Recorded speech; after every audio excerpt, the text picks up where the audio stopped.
I mean, look, it's poker, things happen, things are randomized, but that was ugly. I'm a pretty chill guy. I don't think I would have taken it that well. It just doesn't feel like justice, you know? I've never seen that before. Every now and then, something happens at a poker table that feels different. Something that makes players stop arguing about luck and start arguing about fairness. What happened at the 2026 WSOP GGMillions event has sparked a debate in the poker community. Was the WSOP correct in his decision, or was the ruling too harsh?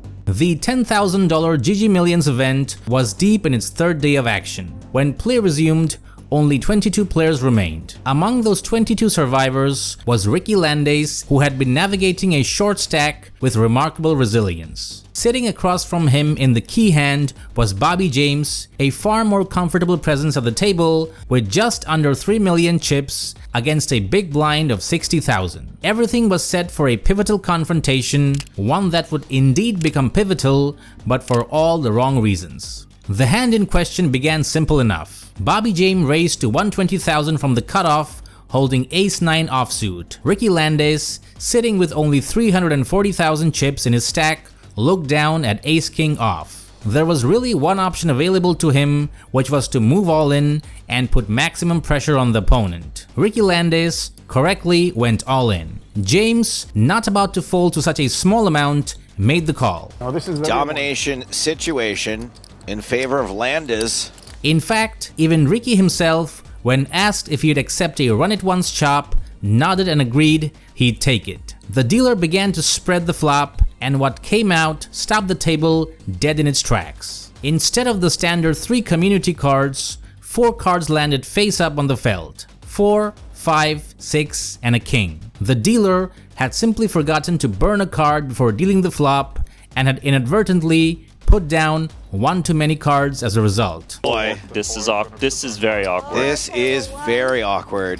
For a brief moment, everyone at the table assumed the logical and seemingly fairest outcome would be for the entire deck to be reshuffled and a completely new flop to be dealt from scratch. After deliberation, the floor manager made what the poker community had largely agreed on was the correct ruling under official poker tournament rules. Rather than reshuffling the entire deck, the ruling was that the 4 misdealt flop cards would be scrambled face down and one of them would be selected as a burn card. This is technically the standard procedure for a misdeal with no burn card when the flop cards have already been exposed to the table. Sadly for Ricky, the burn card chosen was the King of Diamonds. The new flop reveal 4, 5, and 6. Technically, the board was still clean for him and his ace-king off still held a commanding lead over James's ace-9. But the loss of the king, which could have given him extra outs via 2 pairs or trips,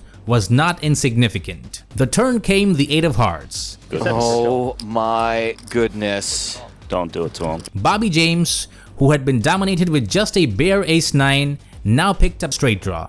Ricky, who had entered the hand as a massive favorite, was now hanging by a thread. And then came the river, the 7 of clubs. Bobby James had completed his straight. Oh my god.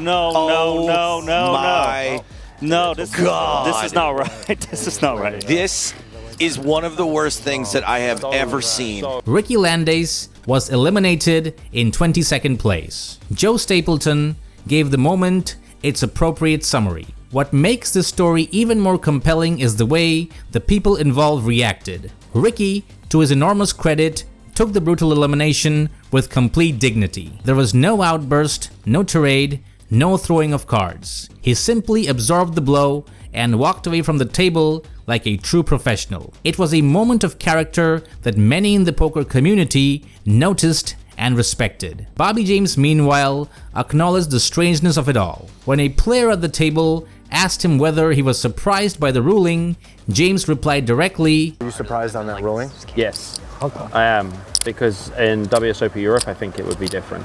I think the ruling would be different. His comments point to an important underlying tension in the poker world, that tournament rules around misdeals and procedural errors are not universally standardized and that different floors and different rule sets could have produced a completely different outcome in this very hand. That ambiguity for many watching made the whole situation feel more unsatisfying. Later on Facebook, however, Ricky did not hold back and said exactly how he felt. I am as competitive as they come. Today's loss just doesn't sit right with me. Imagine buying into the biggest tournament of your life and taking a shot, grinding days and experiencing a dream. Today's result has really left me feeling not okay with the game and WSOP. I received a ruling that was not only idiotic but senseless. To the WSOP, this may seem like a small mistake, but to me, it was $1 million mistake. I win the hand as I was supposed to, and now I am at 12 big blinds. To grind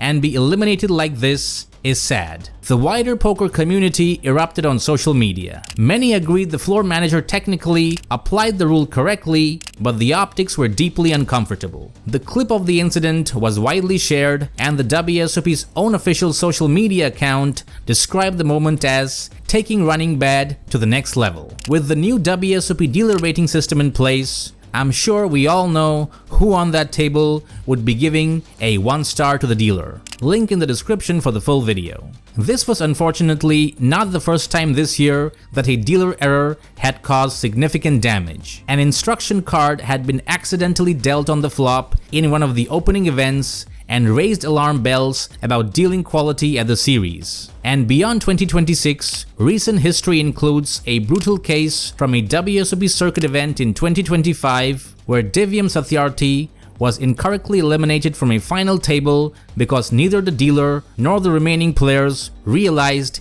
he had rivered a flush. By the time anyone checked the footage, the error was uncorrectable and Satyarthi had already cashed out. Oh shit, I thought I won, my bad. Yeah, table 38.